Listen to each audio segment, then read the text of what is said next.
Varicose veins తో బాధపడుతున్నారా? మన ఏవిస్ హాస్పిటల్లో 4500 రూపాయల లేజర్ స్కానింగ్ ఉచితం.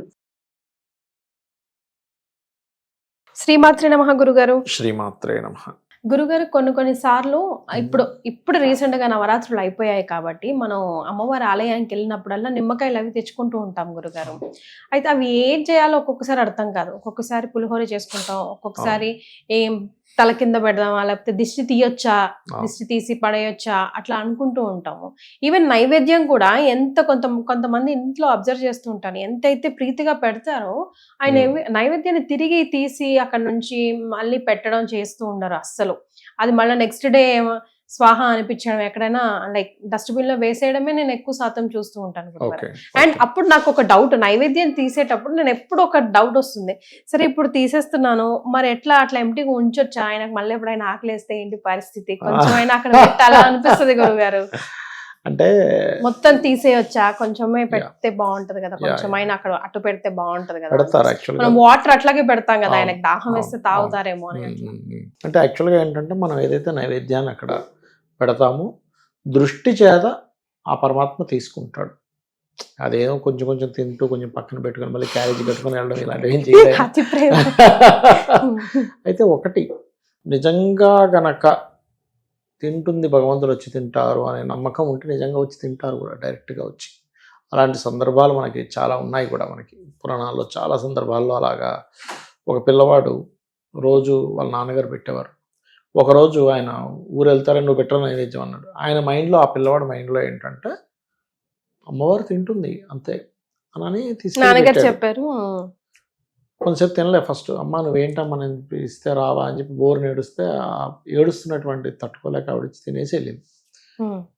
2 రోజులు ఊరు వెళ్ళాడు వాళ్ళ ఫాదర్. 2 రోజులు పెట్టేసిన తర్వాత 3వ రోజు ఆ రోజు లోపలికి వెళ్ళి బయటికి మా అమ్మలో గిన్నెతో వస్తున్నాడు. ఏదిరా ప్రసాదం ఏదంటే అమ్మవారు పెట్టేశాను అన్నాడు. అమ్మవారు తినేయడం ఏంటి అంటే, లేదు నాన్న నేను పెట్టాను అంటే నమ్మలే. పదరా మళ్ళీ ఇంకోటి తినిపిద్దుగాని అంటే తీసుకొని వెళ్తే ఫస్ట్ తినదు అమ్మవారు. అమ్మ నమ్మట్లేదమ్మ తినమ్మా అంటే ఇలా చెయ్యి వచ్చి తింటది అనమాట. అంటే ఏంటంటే మనకి నమ్మకము భక్తి గనక ఉన్నట్లయితే ఖచ్చితంగా జరుగుతుంది, అందులో ఎటువంటి సందేహం లేదు. కాకపోతే మనము 100% దాన్ని బిలీవ్ చేయం. మనం ఎక్కడో 1% ఎక్కడో డౌట్. మీరు ఎప్పుడైనా ఐమాక్స్లో ఒకటి ఉంటుంది, ఇట్లా కళ్ళకి కట్టుకుంటారు, నడుస్తారు, మొత్తం మన కంటికి ఏదో అక్కడ ఎక్కడికో ఏదో లోకానికి వెళ్ళిపోయినట్టు అనిపిస్తుంది. 3D లాగా, ఆర్టిఫిషియల్ విజువల్ ఏదో పేరు ఉంటుంది దాని పేరు. అయితే మీరు నిజంగా మామూలుగా అయితే మ్యాట్ మీద నడుస్తుంటారు కానీ పడిపోతుంటాం మనం. ఎందుకు అంటే మన మైండ్కి నువ్వు ఉన్నది ఇక్కడ కాదు, ఎక్కడో ఉన్నావు అని చెప్తుంది, అది నిజమని నమ్ముతుంది. మనం అంతకుముందు నేను ఇక్కడ ఉన్నాను మన మైండ్కి చెప్తున్నా కూడా అప్పుడు కనబడేదే మన మైండ్ బిలీవ్ చేస్తూ ఉంటుంది. అట్లాగే మనకేంటంటే భగవంతుడు కనిపించట్లేదు కదా, తీసుకోడేమో రాడేమో అనుకుంటూ ఉంటాం. కానీ మీరు ఇందాక అడిగిన ప్రశ్న ఏంటంటే, అక్కడ నుంచి తీసేసేటప్పుడు ఇంకొంచెం అక్కడ పెట్టాలా, కొంతమంది పెడతారు అలా. కానీ మీరు ఎప్పుడైతే నైవేద్యాన్ని అమ్మవారికి కావచ్చు స్వామివారికి కావచ్చు నైవేద్యం పెట్టినప్పుడు అది పెట్టగానే స్వీకరిస్తాడు. అయితే ఇది ఎప్పుడు స్వీకరిస్తాడు, మీరు ఎంత శ్రద్ధగా పూజ చేస్తారు, మీరు ఎంత శ్రద్ధగా అమ్మవారికి నైవేద్యాన్ని సమర్పిస్తున్నాడు అనే దాని మీద ఉంటుంది. అదర్వైజ్ స్వీకరించాడు ఆయన వచ్చి, ఆయనకేం అవసరం కాబట్టి స్వీకరించాం. ఇక రెండవది నిమ్మకాయ గురించి అడిగారు. ఫస్ట్ ఆఫ్ ఆల్ మనకి బలినిచ్చేటువంటి కొన్ని ఉంటాయి. బలి అంటే ఎంతసేపు మేకను కోడిని తీసుకొచ్చి పోయడం కాదు, అన్నం బలిగా పెడతారు, మంత్రం ఉంటుంది దానికి. నిమ్మకాయ బలిగా పెడతారు, గుమ్మడికాయ పెడతారు, ఇట్లాగా కొన్ని పదార్థాలు ఉన్నాయి. అందులో కొబ్బరికాయ కూడా మనం కొడతాం కదా, వీటికి కొంత శక్తి ఉంటుంది. మీరు చూడండి, ఏదైనా కొత్త కారు తెచ్చుకున్నాం, చుట్టూ తిప్పుతాం చూసారు కదా, గుమ్మడికాయ పగలు కొడతాం అంటే ఏమిటి, కొన్ని శక్తులు ఆవహించుంటాయి. ఆ శక్తులు ఈ గుమ్మడికాయని తినేసి వెళ్ళిపోతాయి. లేనట్లయితే ఆ శక్తులు ఆ గుమ్మడికాయ దిష్టి తీయకపోవడం వల్ల ఇది యాక్సిడెంటల్గా ఏదైనా ఆ వ్యక్తికి ఏదైనా ఇబ్బంది రావడం వల్ల ఆ రకంగా అతని యొక్క లైఫ్లో ఆ యొక్క ఇన్సిడెంట్ అనేది జరుగుతూ ఉంటుంది. కాబట్టి నిమ్మకాయ ఇప్పుడు బలి ఇవ్వడం వేరు, అమ్మవారి దగ్గర పెట్టిన నిమ్మకాయ తీసుకెళ్ళి క్యారీ చేయడం వేరు. నిమ్మకాయకు ఉన్నటువంటి శక్తి ఏమిటంటే, నిమ్మకాయ కానీ గుమ్మడికాయ కానీ కొబ్బరికాయ కానీ ఉన్న శక్తి ఏంటంటే, దాంట్లో ఆ ఎనర్జీని తీసుకుంటుంది, ఎనర్జీని తీసేసుకునే లక్షణం దానికి ఉంటుంది, ఆ ఎనర్జీని క్యారీ చేసే లక్షణం దానికి ఉంటుంది. అందుకని నిమ్మకాయ కనుక మనం క్యారీ చేస్తున్నాం అనుకోండి అమ్మవారి దగ్గర పెట్టి, దాని తర్వాత అది పాడైపోయేంత వరకు కొంతమంది క్యారీ చేస్తుంటారు. ఇలా పాడైపోకుండా ఉండడానికి కొంతమంది ఏం చేస్తారంటే పసుపు కొమ్మును పెడతారు అమ్మవారి దగ్గర. ఇప్పుడు మనకి మొన్న నవరాత్రులు జరిగాయి కదా, నవరాత్రులు పసుపు కొమ్ము పెట్టి పూజ చేయడము, లేనట్లయితే రోజు ఒక పసుపు కొమ్ముని అమ్మవారి దగ్గర పెట్టి చేసి దాన్ని మళ్ళీ వీళ్ళు క్యారీ చేసుకుని తీసుకెళ్ళడం, ఎందుకంటే గురుబలం పెరగడానికి. ఈ రకంగా పసుపు కొమ్ము పెట్టే వాళ్ళు ఉంటారు. ఒక పువ్వుని అమ్మవారి దగ్గర పూజించుకొని దాన్ని కుప్పులో పెట్టుకోవడం లేదా బ్యాగ్లో పెట్టుకోవడం చేస్తారు. అంటే ఏంటంటే అమ్మవారి యొక్క అనుగ్రహం కూడా మనం క్యారీ అవ్వాలి, అది ఏదైనా మనల్ని రక్షిస్తుంది అనేటువంటి ఒక బిలీవ్ సిస్టమ్. అయితే అది నిజమే, అందులో ఏమీ నమ్ముతున్నందుకు అని కాదు, అది ఖచ్చితంగా పనిచేస్తుంది కూడా. ఇంకొంతమంది దీనికి ఇంకో సిస్టమ్ ఉంది. అది ఎట్లా అంటే ఇంట్లో ఫైనాన్షియల్ బాగా ఇబ్బంది ఉన్నప్పుడు రోజు ఒక కాయిన్ పెట్టడం, అమ్మవారి అష్టోత్తరం చేసుకుని దాన్ని తీసుకెళ్ళి బీరువాలో పెడతారు. అంటే అమ్మవారి ఎనర్జీ అక్కడ ఫామ్ అవుతుందని అట్లా కాయిన్స్ పెట్టే వాళ్ళు ఉంటారు. నిమ్మకాయ, పసుపు కొమ్ము, ఇలా రకరకాల మార్గాలు అమ్మవారి యొక్క ఎనర్జీని తీసుకునేది. అంటే ఈ విశ్వంలో అమ్మవారి యొక్క ఎనర్జీ పూర్తిగా ఫ్లో అవుతుంది, దాన్ని ఎట్లా తీసుకుంటావు అనే దాని మీద ఉంటుంది.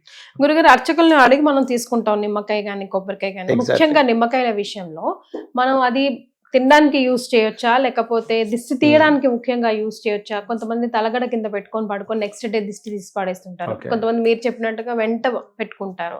అసలు అమ్మవారి దగ్గర పెట్టింది ఎట్లా యూజ్ చేయొచ్చు? ప్రకృతిలో భగవంతుడు మనకి ఒక విషయాన్ని ఇచ్చినప్పుడు మనం రకరకాలుగా వాడతాం. ఇలాగే వాడాలన్నది. ఇప్పుడు సూర్యోదయం అయింది, సూర్యుడు వస్తున్నప్పుడు ఒక ఆవిడ ఒడియాలు ఎండబెట్టుకుంటుంది, ఇంకోటి సూర్యుడు దైవం కదా అని చెప్పి సూర్య నమస్కారాలు చేసుకుంటాడు.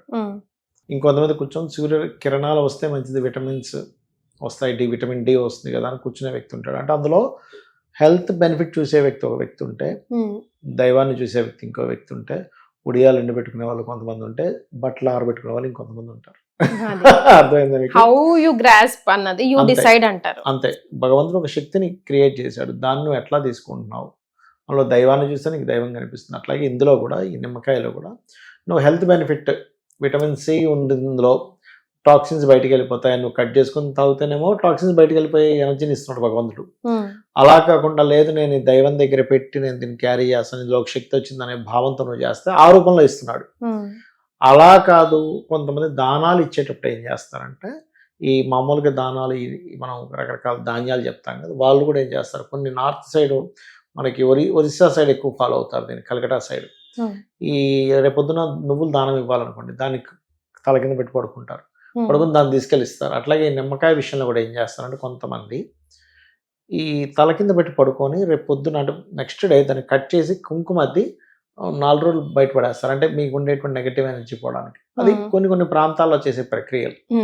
అట్లా మనం దాన్ని ఎలా యూజ్ చేసుకుంటాము, టాక్సిన్స్ తీసేయడానికి వాడతావా, దిష్టి తీయడానికి వాడతావా, అది నీ ఇష్టం. కానీ భగవంతుడు ఒక ఎనర్జీ ఫామ్ చేసి ఇచ్చాడు నీకు, సూర్యుడు లాగా ప్రతిదీ కూడా. అంటే కత్తి ఉంది, కత్తి నువ్వు ఎలా వాడితే అలా. అంతే కదా గురుగారు. ఎస్. సో అన్నిటినీ ఒక నమ్మకంతో, ఒక మూఢ నమ్మకంతో ఆపాదించకుండా నీకు అది ఎలా యూస్ఫుల్లో దాని ప్రకారం నువ్వు అది యూస్ చేసుకోవాలి. ఎగ్జాక్ట్లీ. శ్రీమాత్రే నమః. శ్రీమాత్రే నమః.